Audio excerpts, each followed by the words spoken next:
Hello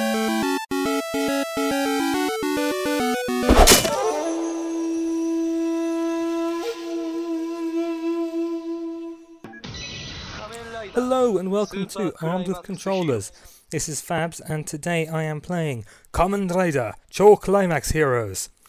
Now what this is a fairly daft wee fighting game, unsurprisingly based on the Kamen Rider franchise, which I've already opined about in a few of my previous videos. As you can see, there is a veritable wealth of characters to pick from. You've got all the main riders from all of the series from 2000 onwards. You've got the vast majority of their supporting cast of Kamen Riders, that is. And we've even got a few of the old school ones from the 70s. So let's do this then. I'm going to start with playing as Kamen Rider Black from Kamen Rider Black. And you might recognise this opponent, Kamen Rider Black RX. Or should I perhaps say Masked Rider, for those of you who grew up in the 90s. So this is bizarrely cathartic, I guess. I consider myself to be fighting on the part of Kamen Rider's creator, Shotaro Ishinomori, who was so displeased with the Masked Rider adaptation that he vowed Haim Saban would never get anywhere near another one of his creations. Good times. So how does this damn game work anyway? Well, as you can see, first off you see your characters do their customary poses all taken from the shows, which is pretty cool. And it's in a 3D kind of field thingamajig, which is pretty cool. And yeah, then you basically beat each other up. You have, in your moveset, you have basic, weak and strong attacks. You have your own special attack button, which tends to do things like activate their particular super abilities. You saw the Kingstone Flash earlier, this being a Kamen Rider Black's one. You also notice on the bottom left and right hand of the screen, each character has their own super bar there. You can use this to do things like cancel attacks to make your combos longer. You can activate special abilities. And when you beat people up enough, Climax time activates. So what this means is that both of the energy bars fill up to maximum, and depending on who activates it, you get their background music going on there. So because I activate it, we've got the Kamen Rider Black opening playing, which is pretty cool. And yeah, so it's basically, this is a way of starting out, so you have it. So great, now's a perfect time to use my awesome super move to finish your enemy off. Yeah! It's pretty daft and it's fun. So one thing you also noticed in the previous fight is that Black RX, he transformed there. Form changing is a big part of the gameplay for lots of characters. One thing you can, and you need to have a certain amount of your bar filled up. I think it's three quarters full. You can then change your form. Now, one thing you'll notice I've done is I did this with posting and then the belt lit up. Well, there's a reason for that. Now, one thing you can do when your energy bar is full is you can do this special grab here, which is where they do their finishing move from the show, I should say. And now we have a short description of what's going on. Yes, when you saw me do that little pose and the belt lighting up, with the older riders, the ones from before 2000, you can do this activation thing, and then when you do a special attack, you get a little voiceover explaining what's going on, just like in the shows. So that's what would happen. Alright, looks like Prince Dex is out for a count. This is what you get from messing with Minami Kotaro. And Japan for that matter. Damn it, Haim Saban, you ruin it for everyone. Okay, enough of my grumbling about the 80s. Okay, so next fight, I'm going to be playing as Kamen Rider Double, as well we know, one of my favourites, taking on Kamen Rider Den-O, who is based on a train. Yes, I did just say that. Yep, he has arrived, as he has declared. Isn't that nice? Okay, so, playing as Double, and well, actually both of these characters you can see, because their super bars are both green. What this does mean is that I can actually switch my forms around, like so. So if you look at the bottom left, you'll notice the Gaia memories, the USB stick things there. I can switch them about as and when I please using the PSP's control nub, which is quite cool. Also, it's quite nice for but then I'd just stand there and let me beat him up. Oh well. Okay, so one thing this fight will display to you actually is how broken this game is. I'm not going to claim this is a great fight by any stretch of the imagination, but some characters do have obscene advantages. I mean, particularly the main characters will be so much better than others. It's laughable. It's insane, really. So let's see. I've got my heat trigger thing going on here. Switch out to lunar metal instead because why not? Yeah, the AI in this game really needs some work because as it stands, they can just stand there and let me switch my guy memories about. That ain't right. Oh well. So one good thing about being able to switch the guy memories about and movesets and whatnot is that they do a good job of reflecting the differences of each of the forms and whatnot. So all different abilities, like I see here, the trigger with the cyclone ability does actually provide a very different fighting style from the heat trigger, for example. That's pretty cool. The only problem is this is where I show you the game is so utterly broken. First off, yep, you can actually avoid that special grab, but it matters because you see I can now indefinitely cancel these attacks. That 12-hit combo, that's a quarter of his life bar gone. That ain't right. You see, it's a vicious cycle. Each time you hit them, your special bar goes up. Which means if you do enough damage, you do a long enough combo, you have enough of a head start with the super bar, that's someone's life bar gone. Oh well. So I'm playing as Kamen Rider Amazon now, one of the awesome ones from the 70s, and I'm fighting a tag team of the original Kamen Rider and Kamen Rider 2. Let me explain. The reason for that is basically the original actor, the guy who played the original Kamen Rider, he played him both out of the suit and in the suit, and about 5 or 6 episodes in, he managed to shatter his leg doing a motorcycle stunt. Whoops. So what they did was they basically they had another character pop up with almost exactly the same origin, and once that episode was over, the main character of Kamen Rider basically said, okay, yes, you take care of things in Japan, I'm going to America, see ya. And so for about 40 or so episodes, Kamen Rider 2 was the main Kamen Rider. When the main actor's injury healed, he returned and you say he had 2 Kamen Riders. Yay! Of course, the problem is they have pretty much the same suit. Only difference is one has white gloves, the other has red gloves. Never mind.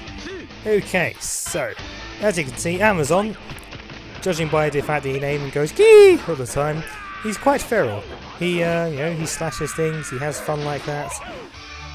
He's a pretty cool guy. Everybody likes that at Amazon. You'd be hard pressed to find someone who doesn't enjoy his a charming brand of psychotic violence. So Amazon is the oldest of the Kamen Rider shows I've watched, possibly because it's the... Well, it's not the oldest one that's been fully subbed, that's V3. But anyway. Amazon, fun show. As you can see, we've got him going, jumping around, ripping things apart. He's got his own crazy little belt there. Ooh, that's got a sting. Actually, come on, climax time. Climax time! Amazon!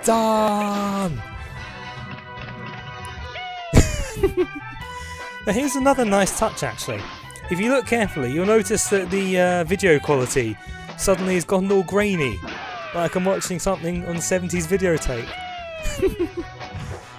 The sheer number of things they put into this, it's amazing. But the problem is it doesn't really disguise the fact the gameplay isn't very strong.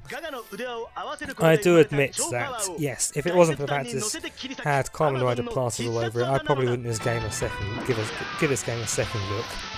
I know it's terrible, but that's the thing about licensed games. You don't actually have to put any effort in, and they will sell like hotcakes. It's a depressing state of affairs, if you consider how many of the old school games in NES and the SNES era, they're actually good games. Like, for example, the Super Star Wars trilogy. They were so perfectly Star Wars, and they look really good. But that is a complaint for another time. Because now I'm playing as Kamen Rider Kabuto, and I'm facing Shadow Moon, a main bad guy from Kamen Rider Black, who may or may not be a Kamen Rider, no one really can decide. But anyway. So, Kabuto, he has the ability to do a one-off transformation, a bit like RX at the start, only the difference between these red bar transformations and the green ones is that the green ones are their form changes, they're designed to extend your moveset and whatnot.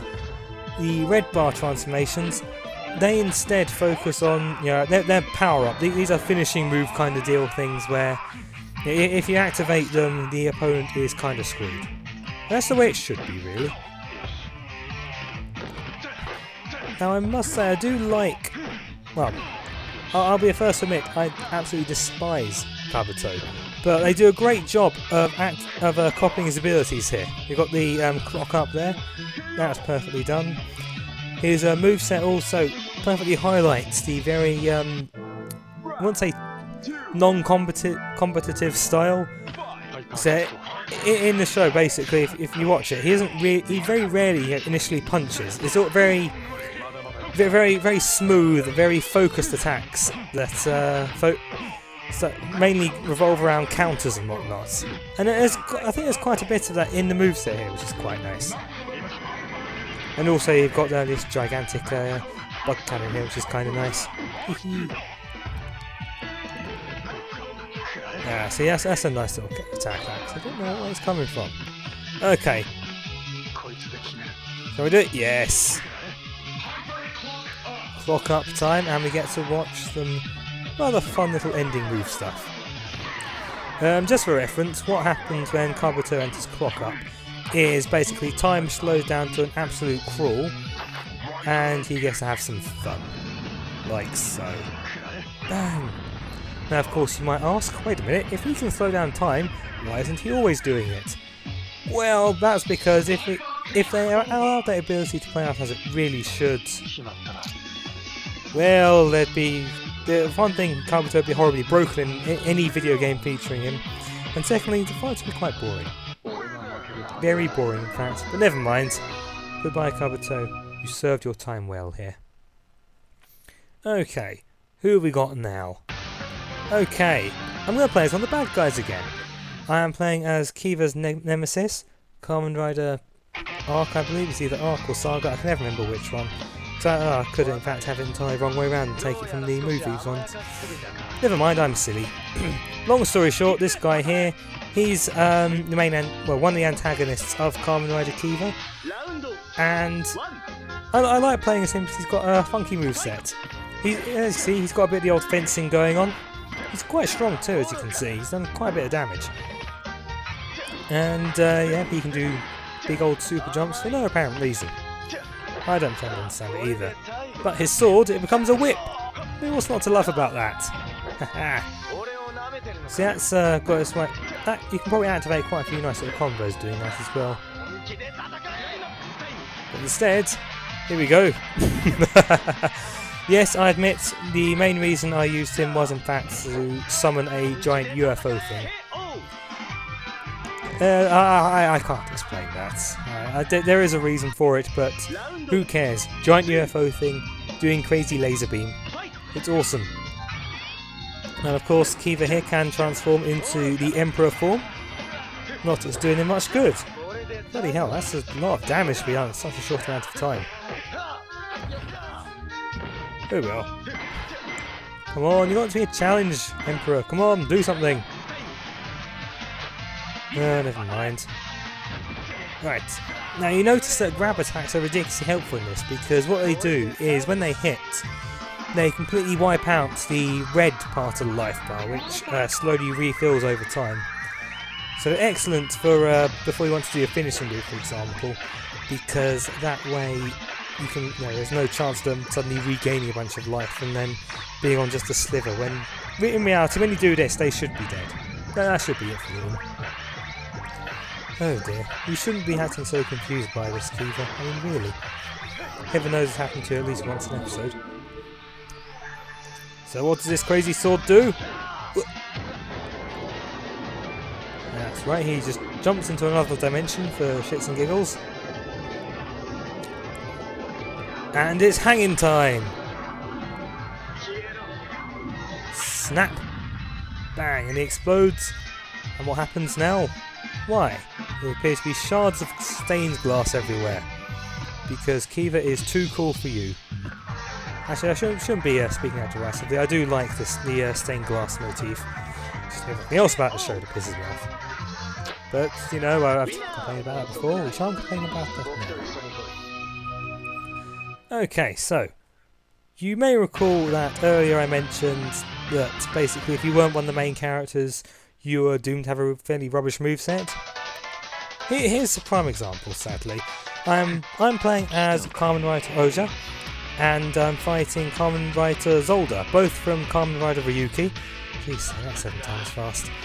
That was quite nice, so they both acknowledge each other in the pre-fight thing we did. Now, these guys, although they're ostensibly main-ish characters, they're sort of like a main quartet in Ryuki, but of course they're not Kamen Rider Ryuki or his quote-unquote secondary rider, so they don't get the big fun things. Their movesets, all the ones from Kamen Rider Ryuki, all 13 of them, their movesets revolve around the Advent deck, with this set of cards that gives them their powers. So as you can see at the bottom there, based on how much your bar is charged up, you can then use different cards, use different abilities and so on. As you can see, I had, for most of the fight there, I activated the shield card, which basically gives me something to punch him with.